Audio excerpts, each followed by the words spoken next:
అంటే 7 సార్లు మూలారెడ్డి గారు రాజకీయంగా అంటే తెలుగుదేశం పార్టీ ఆవిర్భావం దగ్గర నుంచి పోటీ చేసి 4 సార్లు విజయం సాధించారు. ఏమి నేర్చుకున్నారు వారి దగ్గర? వాడు ఒక విలువలు సార్, ప్రధానంగా విలువలు. ఆయన గురించి ఒకే ఒక ఎగ్జాంపుల్ చెప్తాను మీకు. నేను కాంట్రాక్టర్, సివిల్ కాంట్రాక్టర్గా ఈస్ట్ గోదావరిలోనో ఒక చోట బ్రిడ్జ్ కన్స్ట్రక్షన్ చేస్తున్నా. మీరు సివిల్ కాంట్రాక్టర్గా ఉండి వాటర్ క్లోజర్ పీరియడ్ అయిపోయింది, కెనాల్స్ రిలీజ్ చేయాలి. పంచాయతీరాజ్ డిపార్ట్మెంట్ వాళ్ళు కలెక్టర్కి ఒక రిప్రజెంటేషన్ ఇచ్చారు, ఒక 1 వీక్ ఈ కెనాల్స్ వాటర్ రిలీజ్ చేయడం పోస్ట్ పోన్ చేయండి, మాకు బ్రిడ్జ్ వర్క్ జరుగుతుంది అక్కడ, మేము స్లాబ్ వేసేస్తాం, తర్వాత చేయండి. ఐఏబీ మీటింగ్ జరుగుతుంది ఎమ్మెల్యేస్ అందరితో. కలెక్టర్ అన్ని ఎజెండా అయిపోయిన తర్వాత వాళ్ళు ఇట్లా అడుగుతున్నారు, Panchayati Raj department 1 week post phone చేయమంటున్నారు. మా ఫాదర్ లేసి కుదరదు, రైతులకి వాటర్ ఇమీడియట్ అవసరం, ఒక్క రోజు లేట్ అయిందంటే పంట పాడవుతుంది, అంచేత షెడ్యూల్ ప్రకారంగా విడిచిపెట్టాల్సిందే అని. ఈ పంచాయతీరాజ్ ఎగ్జిక్యూటివ్ ఇంజనీర్ ఫాదర్ దగ్గరికి వెళ్ళి, సార్ బాబు చేస్తున్నాడు సార్ అక్కడ వర్క్ అని. బాబు చేస్తున్నా ఎవడు చేస్తున్నా నాకు సంబంధం లేదు, రైతు నాకు ఇంపార్టెంట్, వాటర్ రిలీజ్ చేయాల్సిందే అని డిమాండ్ చేశారు సార్. మిగిలిన ఎమ్మెల్యేలు అందరూ ఈయన సపోర్ట్ చేశారు.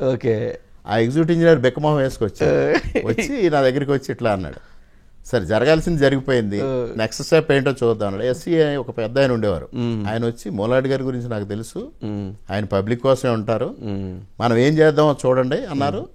మరలా అలాగలా జరిగి రైతులందరూ గొడవ చేసి, ఆ ఊళ్ళంతా గొడవ చేసి 1 వీక్ ఆ ఒక్క కెనాలో పోస్ట్ పోన్ చేస్తే మేము స్లాబ్ వేసేసాం. ఆయన మాత్రం అదే ప్రిన్సిపల్స్ ఒప్పుకోవాలా, రైతే నాకు ముఖ్యం కొడుకు అంటే.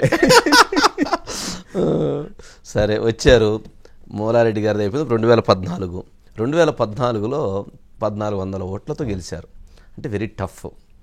ఏంటి మొన్న చూస్తేనే 57,000తో ఓడిపోయారు.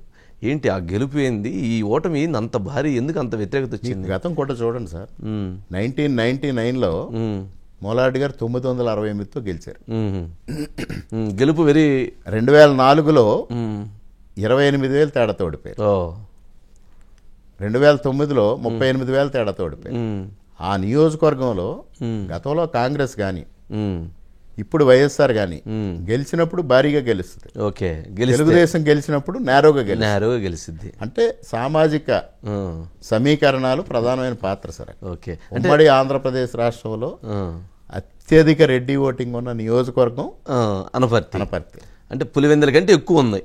మొత్తం రాయలసీమ తెలంగాణల కన్నా అత్యధికమైన ఓటర్స్ రెడ్డి సామాజిక వర్గం ఉంది అనపర్తి. అవును సార్. మరి అనపర్తిలో అలాంటిది 4 సార్లు తెలుగుదేశం పార్టీ తరఫున మీ నాన్నగారు గెలవటం, ఒకసారి మీరు గెలవటం అసలు ఎలా సాధ్యమైంది?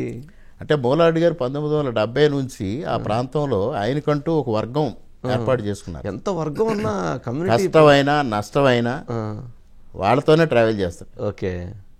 ఇంకా అదే నా గ్రూపు. ఆ గ్రూపు 24 అవర్స్ ఆయన అదే ప్రజలతోనే. ఎవరైనా ఆయనకి అర్ధరాత్రి కూడా బెడ్రూమ్లోకి వచ్చి ఆయన్ని మాట్లాడి వెళ్ళిపోయే పరిస్థితి ఉండేది. ఏంటి మొన్న ఓటమికి గల కారణాలు ఏంటి రామకృష్ణారెడ్డి? మొన్న 2 కారణాలు సార్. ఒకటి ప్రధానంగా గతంలో ఎప్పుడూ లేనంత కులపెచ్చ మొన్న ప్రధాన పాత్ర పోషించి, రెండోది డబ్బు, రెండోది ప్రధాన పాత్ర పోషించింది. ఒక ఛాన్స్ అనేది బాగా ఛాన్స్ అనేది జగన్మోహన్ రెడ్డి గారు వేవ్ వెళ్ళిపోయింది, దాంతో వెళ్ళిపోయింది. అంటే మీరు అనపర్తి నియోజకవర్గంలో ఉండి అక్కడ తెలుగుదేశం పార్టీ జెండా పట్టుకొని అప్పటి నుంచి ఇప్పటి వరకు మోస్తున్నారు కదా. ఏంటిరా నువ్వు రెడ్డి అయ్యుండి నువ్వేంది ఆ తెలుగుదేశం జెండా మోయటమైంది, రాకూడదా కాంగ్రెస్లోకి, రాకూడదా వైఎస్ఆర్సీకి, అడగలేదా? మా నాన్నగారి దగ్గర నుంచి ఉంది సార్ ఆ డిమాండ్. ఆ డిమాండ్ ఉందా? ఆ ఒత్తిడి ఉంది. ఒత్తిడి ఉందండి. రెడ్లందరూ కాంగ్రెస్లో ఉండగా మీరు అక్కడ ఉంటే కాదు, మీరు కాంగ్రెస్లో ఉంటే ఎప్పటికీ మీరు ఎమ్మెల్యే, ఓటమి లేదు మీకు అని అనేవారు ఆయన. నేను ఒక్కసారి నమ్మి అక్కడికి వెళ్ళా, నాకు ఇన్నిసార్లు టికెట్ ఇచ్చారు, నన్ను గెలిపించారు, నేను ఎమ్మెల్యే చేశారు, అంచేత ఇంక నేను చివరి వరకు నేను దాంతోనే అన్నారు. అంతే అన్నారు. అందుకని అట్లాగే మీకు రాలేదా ఒత్తిళ్ళు? నాకు వచ్చినాయండి. మా తండ్రి విలువలే నాకు ముఖ్యం. లెగసీ మెయింటైన్ చేయటం. ఈ రోజు అని అనిపించిందా తెలుగుదేశం పార్టీలో ఉన్నాము, ఇక్కడ ఇబ్బందిగా పరిస్థితి ఉంది, అక్కడ ఉంటే బాగుండేది అని అనిపించిన సందర్భాలు ఏమైనా వచ్చినాయి రామకృష్ణారెడ్డి గారు? ఏమి రాలా, అటువంటి పరిస్థితి ఏం క్రియేట్ కాలేదు. ఏంటి